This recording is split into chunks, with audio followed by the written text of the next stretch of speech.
Hello everyone, welcome to Jamaican Queen TV.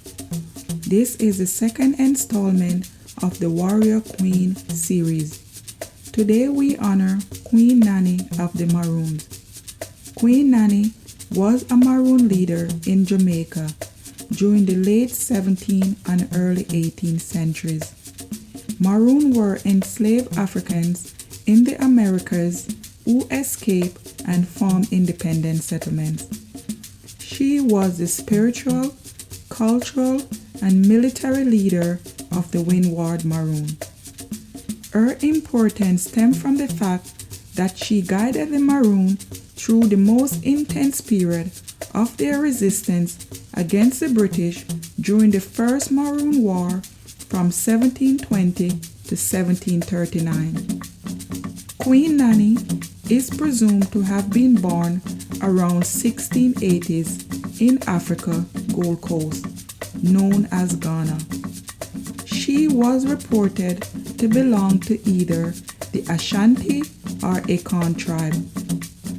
There are conflicting stories on whether or not Nanny came to Jamaica as a free woman and was enslaved, or if she was initially captured in Africa and brought to Jamaica. Regardless, Nanny and her 4 brothers were sold into slavery and later escaped from their plantations into the mountain and forests. Nanny and her brothers all became Maroon leaders. Nanny and one of her brothers, Quaco, founded a village in Blue Mountain on the eastern side of Jamaica, which became known as Nanny Town. Nanny has been described as a practitioner of obia, a term used in the Caribbean to describe folk magic and practices based on West African influences. Queen Nanny is credited as being the military leader of the Windward Maroon, who employed clever strategies which led to their repeated success in battles with the British. She was master of guerrilla warfare and trained Maroon troops in the art of camouflage. Oral history recounts that Nanny herself would cover her soldiers with branches and leaves, instructing them to stand still as possible, told that they would resemble trees.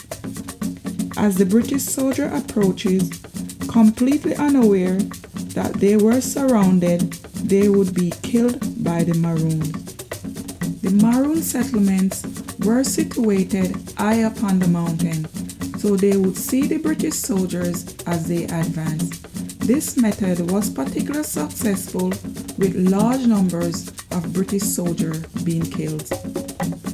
Nanny limited her attacks on the plantation and European settlements. She did, however, make numerous successful raids to free enslaved people held on the plantation, and it has been widely accepted that her effort contributed to the escape of almost 1,000 enslaved people over her lifetime. Besides inspiring her people to fight off the troops, Nanny was a wise woman of the village who passed down legends and encouraged the continuation of customs, music, and songs that they brought with them from Africa.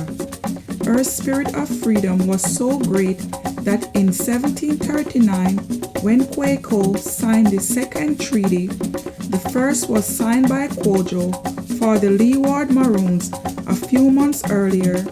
It is reported that Nanny was very angry and in disagreement with the principle of peace with the British, which she knew meant another form of subjugation. The treaty was indeed a step backward. It guaranteed the security and right to the land for the Maroon, but only on the condition that they return other escapees. This turned the Maroons into an official police force serving British interests. Nanny has been immortalized in many songs and legends. One such legend about Nanny is that in 1737, at the height of the Maroon resistance against the British, Nanny and her people were near starvation and was on the brink of surrender when she heard voices from her ancestors telling her not to give up. When she awoke, she found pumpkin seed in her pocket, which she planted on the hillside. Within a week, the seed grew into large plants laden with pumpkins that provided much needed food for the starving community. To this day, one of the hills near Nanny Town is known as Pumpkin Hill. There are two versions of story of Nanny catching bullets. The first is that Queen Nanny was able to catch bullets with her hands, which was a highly developed art form in some parts of Africa. The other story is that Nanny was able to catch bullets with her buttocks. Renowned historian Edward Brightwaite suggests that the original story took a vulgar twist and the account of a British colonialist who were known to detest Nanny and were being deliberately offensive about her when they relayed this tale. The last legend about Queen Nanny is that she placed a large pot on the corner of a narrow mountain path near the edge. The pot was said to be boiling even though there was no fire beneath it. British soldiers approaching would curiously look inside, fall in and die. Some were said to collapse and fall over the hill. There are many more legends about Nanny among the Maroons. Some even claim that there were several women who were leaders of the Maroon during this period of history. But all the legends and documents refer to Nanny of the First Maroon War as the most outstanding of them all. Queen Nanny is credited with being the single figure who united the Maroons across Jamaica and played a major role in the preservation of African culture and knowledge. The Windward Maroons, with Queen Nanny as their leader, are a role model for resistance against oppression.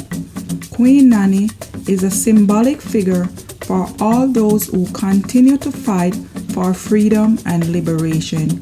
Queen Nanny, we honor you.